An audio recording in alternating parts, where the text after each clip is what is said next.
Welcome back, everybody, to the Deep Dive. We're ready to go on another journey. This time, we're going to take a deep dive into human history. Oh, wow.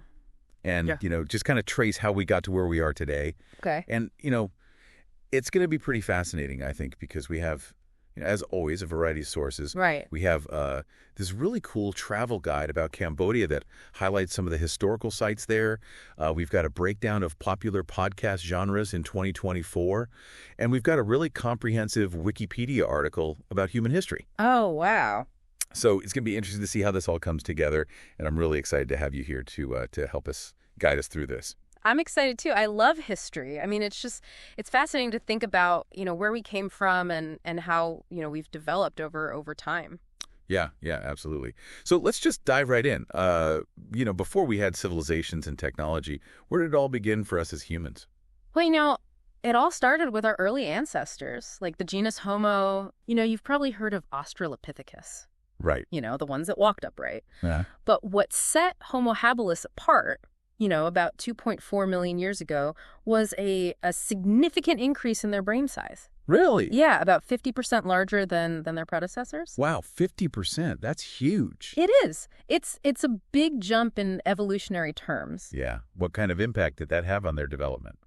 Well, it's thought that this larger brain capacity allowed for more complex cognitive functions, and we see evidence of this in their tool-making abilities. Oh, okay. Homo habilis were the first to create and use stone tools, and this really marked a crucial step, in them being able to shape their environment. So from Homo habilis and their stone tools, who came next in our family tree? Well, the next major player was Homo erectus. Okay. They emerged about 1.8 million years ago, and these early humans were real trailblazers. Okay.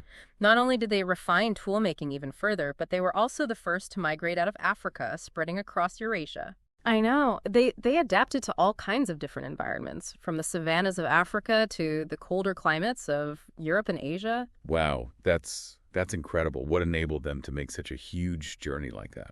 Well, one of the most important things was they mastered fire. Fire. Yeah.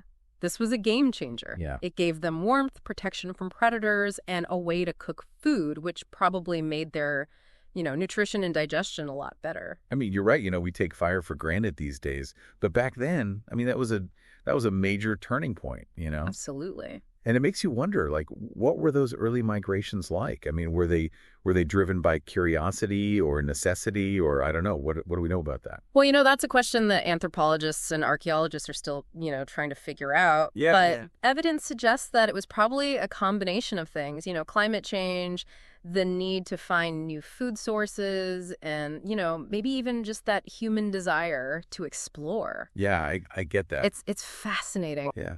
So these journeys laid the foundation for how humans are spread across the globe today. Exactly. And to think, it wasn't a straight line. I mean, our ancestors were interacting with other hominin species like Neanderthals and Denisovans. Yes. And we still carry traces of them in our DNA today, which is pretty amazing. It is.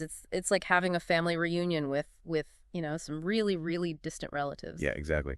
Speaking of family, the travel guide that we have about Cambodia mentions Angkor Wat. Oh, yes. This incredible temple complex.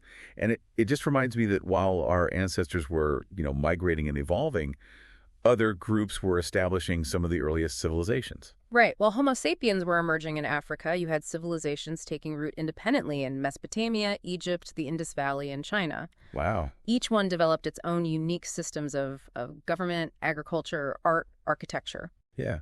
It's incredible to think about these civilizations flourishing at the same time that, our ancestors were perfecting their tool-making skills and migrating across continents.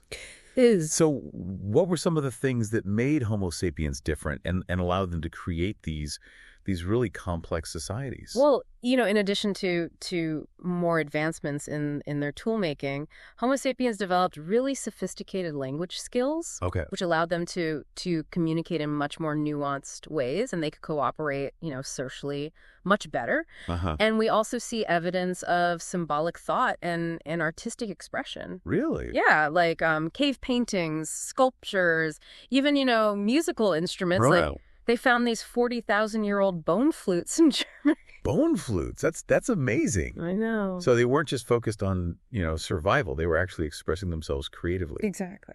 So from these early, expressions of art and music, Yeah. how do we go from that to organized civilizations? Well, a major turning point was the transition to settled societies and agriculture. Okay.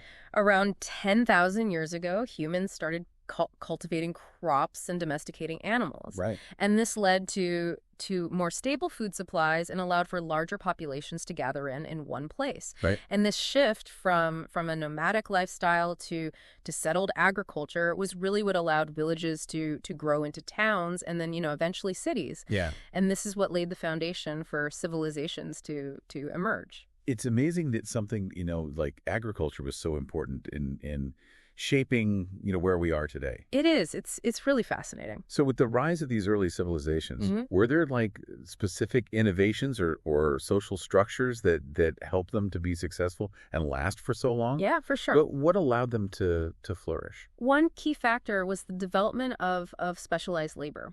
Oh, okay. And as cities grew, people began to focus on specific trades and crafts. Right.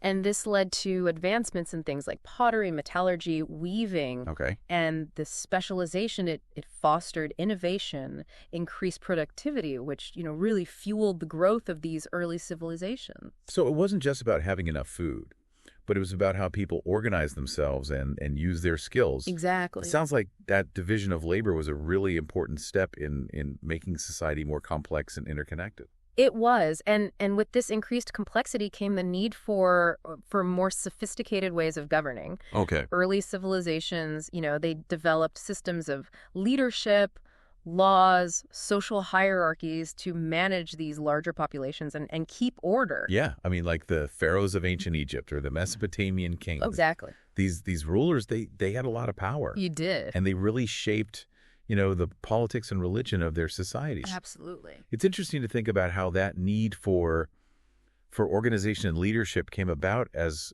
these societies grew. And with all these people living in cities, did that create any problems? Like, how did they deal with things like conflict or not having enough resources? Well, conflict and competition for resources, those were definitely things that happened a lot throughout history. As civilizations expanded, they often clashed with their neighbors, which led to wars and fights over territory. Yeah. And we see this happening over and over again in different places and times. Uh-huh. But, along with the conflict, there were also times of peace and cooperation. No. Trade routes, they flourished, connecting civilizations that were far apart and allowing them to exchange goods, ideas, and cultural practices. Kind of like a back and forth between, competition and cooperation. It is. Kind of like what we see today. Exactly. And speaking of cultural exchange, the data we have about podcast trends shows that travel podcasts are really popular in 2024. It seems like people have always been interested in exploring different cultures. Yeah, and this sharing of ideas, it was happening way back then, too. Uh-huh, like how? Well, think about the Silk Road. Okay. It connected the East and the West. Right. And it wasn't just about trading silk and spices and stuff like that. Right. It was also a way for knowledge, religions, and technologies to spread. Oh, wow. Like Buddhism traveled from India to China, and papermaking techniques went from China to the Islamic world. Wow.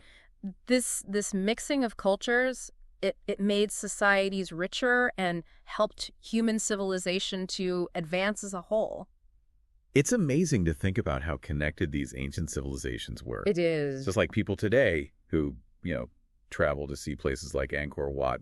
People back then were also going to different places, sharing what they knew, right, and making connections that shape history. Yeah, you've got a good point there. Yeah. Human history, it's not just a bunch of separate events. Right. It's more like a story that's always continuing, and it's all woven together by these threads of cultural exchange, migration, and things that people have experienced together. Yeah. And just like we can learn from the amazing architecture of Angkor Wat, we can also learn from the good things and the mistakes of past civilizations to better understand our own world. So from Homo sapiens first appearing and their incredible journey out of Africa to the rise of these complex civilizations, we've seen a lot of progress. We have. What were some of the key things that happened during this time? What were the innovations or ideas that had the biggest impact? Well, along with the development of agriculture, writing was a huge invention. Yeah. It allowed people to record knowledge, laws, and stories, Right. and to pass them down to future generations. Right. It completely changed communication and the course of human history. It's hard to imagine a world without writing. It is, isn't it? I mean, it's such a big part of our lives, Mhm. you know, from the books we read to the messages we send. Absolutely. And as civilizations kept developing, were there other things that had a similar, huge impact? Oh, yeah, definitely. Whoa. The invention of the wheel, Yeah. that completely changed transportation, made it easier to trade and to fight wars. Uh-huh. And then there's metallurgy, working with metals, Right. that led to the creation of stronger tools, weapons, and better infrastructure. Okay. And these advancements, along with the development of math, astronomy, and medicine, they all pushed human societies forward and laid the groundwork for even more progress in the future. It sounds like these early civilizations were full of creativity and innovation. Yeah. They were always pushing the limits, and the things they discovered still affect us today. Absolutely. But alongside all these amazing achievements, Mm-hmm. were there also times of decline or upheaval? Yeah, for sure. What kind of challenges did these civilizations face as they grew? Well, empires rising and falling, that's a pattern we see throughout history. Right. Things like internal conflicts, political instability, changes in the environment, even pandemics, all of those things could destabilize and eventually lead to the collapse of even the most powerful civilizations. It's a reminder that progress isn't always straightforward. No, it isn't. And even the most advanced societies can run into problems and setbacks. That's true. And as these empires rose and fell, were there any people or events that really stood out as influential? What kind of stories captured people's imaginations during these times? Well, the stories we often hear are about great leaders and conquerors. Okay. Figures like Alexander the Great, who created a huge empire from Greece all the way to India. Oh. Or Julius Caesar, who transformed Rome from a republic into an empire. Right. These people, they left a lasting impact on the ancient world. Their military conquests, their political changes, their personal ambitions, they all shaped the destinies of entire civilizations. It's mind-blowing to think about how much power these individuals had. It is. And how their decisions affected so many people's lives. Yeah. What about the everyday people who weren't, emperors or conquerors? Right. What can we learn from their stories? That's where archaeology and looking at primary sources like letters and inscriptions becomes really important. Okay. They give us glimpses into the lives of ordinary people, like farmers, merchants, artisans, families. Mm-hmm. They reveal their hopes, their fears, their daily struggles. Yeah. And these personal stories help us to understand history in a richer, more complete way. Right. They remind us that even when big historical events are happening, it's the experiences of individuals that really shape the human story. So it's not just about dates and battles, No. but about people's lives, their stories, Yeah. and what they contributed to the bigger picture. And as we move forward in our exploration, I'm curious about how these ancient civilizations set the stage for the world we live in today. Okay. What were the key changes or turning points that marked the shift from the ancient world to the modern era? That's a great question. The transition from the ancient world to the modern era, it was a very gradual process marked by a number of key developments. Okay. The rise and spread of major religions like Christianity and Islam, Right. they had a profound impact on shaping values and beliefs and social structures, across vast regions. Yeah.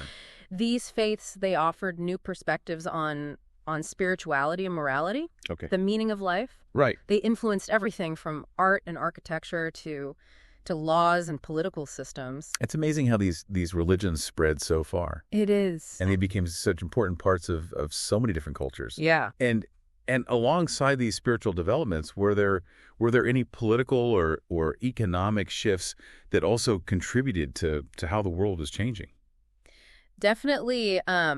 The collapse of the Roman Empire in the 5th century CE, Okay. that was a major turning point. Yeah. This vast empire that had dominated Europe and the Mediterranean for for centuries. Right. It broke apart into smaller kingdoms and states. Okay. And that led to a lot of political instability and change. Okay. And from this period came new power structures, new alliances. Right. And really the beginnings of what would eventually become modern Europe. It's incredible how the collapse of such a powerful empire Yeah. actually reshaped the political landscape. It did. And led to new ways of organizing power. Absolutely. During this time of transition, were there any specific innovations or ideas that came about that had a long-lasting impact? Oh, absolutely. The invention of the printing press in the 15th century. Okay. That was a game changer. It made knowledge and literacy much more widespread, making books and information available to a much larger number of people. Right. And this led to a period of intellectual and cultural blossoming known as the Renaissance. Okay. You know, it was characterized by this renewed interest in classical learning, art, and scientific inquiry. Right. And the printing press, it fueled the Reformation, the Scientific Revolution, and the Enlightenment. Wow. Really laying the groundwork for the modern world that we live in today. The printing press is a perfect example of how one single invention can have these huge ripple effects throughout history. It is. Affecting everything from religion to science to politics. Absolutely. And speaking of impact, you know, our travel guide mentions a really dark period in Cambodian history, the Khmer Rouge regime. Right. It's a reminder that progress isn't always a straight line. No, it's not. And that humanity has faced a lot of challenges and tragedies along the way. It has. You're right. Along with all the amazing things that humans have achieved, we also have to acknowledge the darker parts of our past. Yeah. The Khmer Rouge regime and other instances of genocide and human rights abuses, they force us to really think about human nature and the fact that we're capable of both great cruelty and great good. Right. Studying these events is really important, not to dwell on the horrors, but to try to understand what leads to such tragedies and how we can prevent them from happening again. It's a sobering reminder that history isn't just about celebrating our accomplishments. No, it's not. But also about understanding the mistakes we've made and learning from them. Exactly. As we think about the long and complex journey of human history, I'm curious to know what trends or patterns do you see emerging in the modern era? What lessons from the past can help us as we face the challenges and opportunities of the 21st century? Well, one of the most important things is the importance of interconnectedness. Okay. From the ancient trade routes to the digital networks of today. Right. Human societies have always been shaped by the exchange of ideas, goods, and cultures. And as we face global challenges like climate change and social inequality, cooperation and collaboration are more crucial than ever. It's like we're all connected in this giant web. We are. And what we do affects everyone else. Absolutely. We can learn from the successes and failures of past civilizations. Yes. From their innovations and their conflicts to build a more sustainable and just future. You're exactly right. It's a really powerful reminder that history isn't just a collection of stories. No. But it's a living narrative that we're all part of. We are. And we're contributing to every single day. That's a great way to put it. Yeah. And just as we've explored this vast tapestry of human history in this deep dive, I encourage you to keep seeking knowledge, keep questioning assumptions. And keep connecting the dots between the past, the present, and the future. Yeah. History offers us so many insights, perspectives, and inspiration. It does. It's reminding us of both our potential for progress Right.